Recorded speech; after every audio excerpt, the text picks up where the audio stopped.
Halo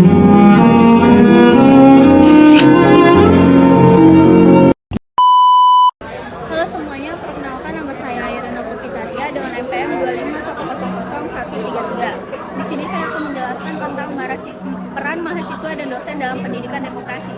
Yang pertama, pendahuluan. Teman-teman, kita semua tahu bahwa demokrasi adalah sistem pemerintahan yang memberikan ruang bagi rakyat untuk berpartisipasi dalam pengambilan keputusan. Dalam sistem demokrasi, kekuasaan tertinggi berada di tangan rakyat, bukan berada di tangan suatu orang ataupun suatu kelompok tertentu. Namun demokrasi tidak bisa berjalan dengan baik kalau masyarakat tidak memahami nilai-nilainya. Demokrasi bukan sekadar tentang pemilu atau suara terbanyak, tetapi tentang bagaimana setiap warga negara berpikir kritis, menghormati perbedaan dan bertanggung jawab atas keputusan bersama. Pendidikan demokrasi adalah usaha yang terencana dan berkesinambungan untuk mengembangkan sikap, pengetahuan, dan keterampilan warga negara agar mampu berpartisipasi secara aktif dalam kehidupan demokrasi. Melalui pendidikan demokrasi, individu diajarkan untuk berpikir kritis, menghormati pendapat orang lain, menyelesaikan perbedaan secara damai, serta menegakkan nilai keadilan dan kesetaraan. Nah, disinilah pendidikan demokrasi mempunyai peran besar, yaitu membentuk warga negara yang berpikir terbuka dan berkarakter.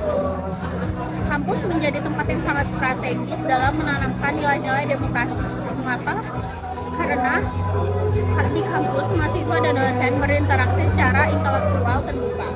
Keduanya punya peran berbeda dan saling melengkapi. A few moments later. Mahasiswa sebagai pelaku demokrasi dan dosen sebagai pembimbing serta teladan. Yang kedua, peran mahasiswa dalam pendidikan demokrasi. Mahasiswa sering disebut sebagai agen perubahan atau agent of change. Artinya mahasiswa tidak hanya menuntut ilmu, tapi juga menjadi motor penggerak perubahan sosial dan penjaga nilai-nilai demokrasi baik di kampus maupun di masyarakat. Yang pertama, menjadi pelaku demokrasi di kampus.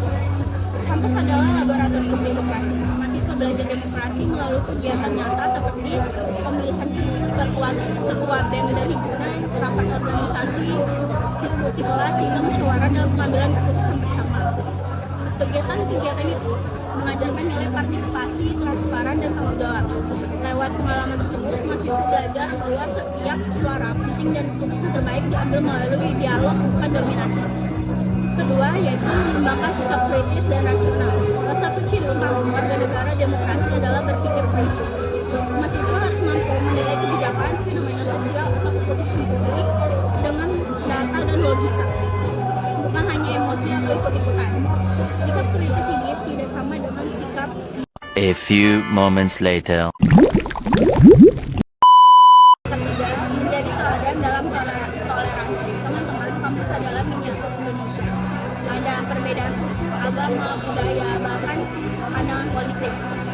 Mahasiswa yang memahami pendidikan demokrasi akan menghormati semua perbedaan itu. Sikap toleransi dan empati menjadi kunci utama. Tidak semua orang harus. A few moments later. Tapi semua orang pantas dihargai. Perbedaan bukan alasan untuk memecah, tapi untuk belajar saling memahami. Mahasiswa dan demokrasi bisa menjadi teladan, menjaga perdamaian, menolak diskriminasi, dan memupuk semangat persatuan di tengah keberagaman. Yang keempat, yaitu menyebarkan budaya literasi dan etika berpendapat. Di era digital, mahasiswa juga berperan penting dalam menjaga kualitas demokrasi di media sosial. Kebebasan berpendapat memang hak semua orang, tetapi kebebasan tanpa etika bisa bahaya. Mahasiswa perlu menyebarkan informasi yang benar, menolak hoax dan ujaran kebencian, serta mengedepankan dialog yang santun. Contohnya, alih-alih ikut menyebarkan berita provokatif, mahasiswa bisa menulis opini yang mendidik, berbasis data, dan memberi solusi. Inilah bentuk demokrasi modern, aktif, rasional, dan bermoral. Selanjutnya, peran dosen dalam pendidikan demokrasi. Jika mahasiswa adalah pelaku demokrasi, maka dosen adalah pembimbing dan penanam nilai-nilai demokrasi. Dosen memiliki peran penting bukan hanya sebagai pengajar ilmu, tetapi juga sebagai pendidik karakter dan teladan moral. Yang pertama, menjadi pendidik dan teladan. Dosen dan demokrasi mengajarkan nilai demokrasi seperti lewat teori, keterampilan, tindakan,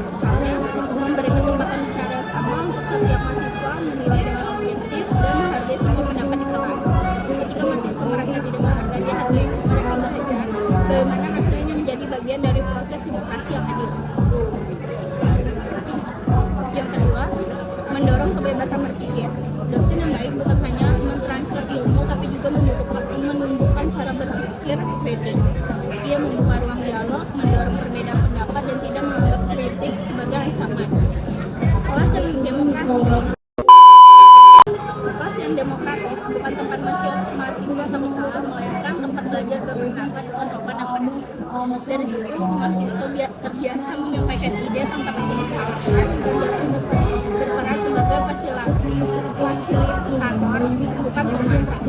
Yang ketiga, mengajarkan etika berdemokrasi. Dosen juga berperan untuk siswa dan memahami batas antara kebebasan dan tanggung jawab. Kebebasan berbicara disertakan etika dan rasionalitas. Kritik boleh, tapi tidak boleh menjatuhkan.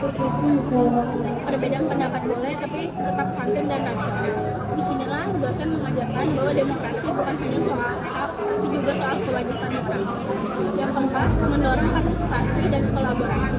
Dosen juga bisa menciptakan kegiatan akademik dan yang demokratis seperti proyek kelompok, penelitian kolaboratif, debat kelas, atau kegiatan sosial masyarakat. Bentuknya kolaborasi mahasiswa dan dosen dalam mewujudkan kampus demokratis. Hubungan antara mahasiswa dan dosen bukan hanya suatu arah, keduanya saling belajar dan saling melengkapi. Mahasiswa bisa menjadi cermin bagi dosen, menunjukkan semangat baru, ide segar dan kritis konstruktif, sementara dosen menjadi panitia arah memastikan semangat itu berjalan sesuai nilai moral dan akademik.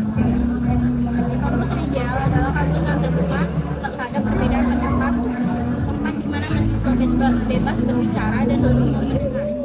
Melalui interaksi yang sehat, demokrasi seperti keadilan, kebersamaan, dan tanggung jawab sosial dapat tumbuh kuat.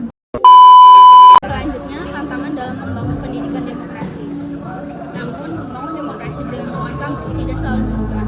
Masih ada beberapa tantangan seperti kekurangan literasi politik mahasiswa, kurang rendahnya partisipasi dalam organisasi kampus, dan masih adanya pola pikir otoriter di lingkungan akademik. Untuk mengatasinya, kita perlu memperkuat dialog, keterbukaan, dan biro mahasiswa harus berani terlibat, dan dosen harus mau membimbing dengan sabar. Hanya dengan kerjasama itu, demokrasi bisa benar-benar hidup di dunia pendidikan. Selanjutnya, kesimpulan. Dari semua penjelasan tadi, kita dapat simpulkan bahwa mahasiswa berperan sebagai pelaku demokrasi. Mereka belajar, berpendapat, berorganisasi, dan menanamkan nilai keadilan tanpa toleransi. Dosen berperan sebagai pembimbing, menanamkan nilai demokrasi lewat keteladanan, bimbingan, dan ruang dialog yang terbuka. Keduanya tidak bisa dipisahkan. Kalau mahasiswa dan dosen saling mendukung, maka kampus bukan hanya tempat mencari ilmu, tetapi juga tempat mendidik warga negara yang demokratis, kritis, dan beretika. Demikianlah presentasi saya tentang para mahasiswa dan dosen dalam pendidikan demokrasi. Semoga melalui pendidikan yang baik, kita semua bisa menjadi generasi muda yang terbuka dan